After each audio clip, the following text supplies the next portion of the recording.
સુરતના પાંડેસરા વિસ્તારમાં પીસીબીની ટીમે દરોડો પાડી વિદેશી દારૂની કાર્ટિંગ કરતા 2 શખ્સોને ઝડપી પાડી મોટી કાર્યવાહી કરી છે. પોલીસે દારૂ, 2 વાહનો અને રોકડ સહિત કુલ 11.93 લાખથી વધુનો મુદ્દામાલ જપ્ત કરી વધુ તપાસ હાથ ધરી છે. સુરત શહેરમાં ગેરકાયદેસર દારૂના વેપાર સામે પોલીસની કાર્યવાહી સતત યથાવત જોવા મળી રહી છે.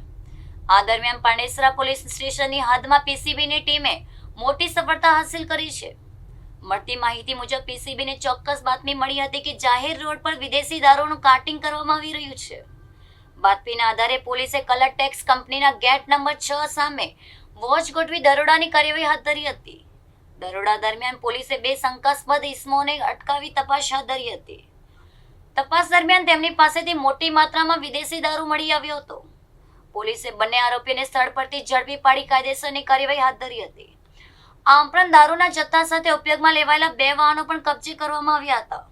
સ્થળ પરથી રોકડ રકમ સહિત કુલ 11,03,536 નો મુદ્દામાલ પણ જપ્ત કરવામાં આવ્યો હોવાનું સામે આવ્યું છે.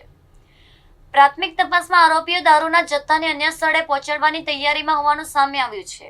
પોલીસે સમગ્ર મામલે ગુનો નોંધી દારૂના સપ્લાય ચેઇન અને અન્ય સંડોવાયેલા શખ્સોની તપાસ શરૂ કરી છે. પીસીબીની આ કાર્યવાહીથી ગેરકાયદેસર દારૂના કારોબાર સાથે સંકળાયેલા તત્વોમાં ફફડાટ ફેલાયો છે.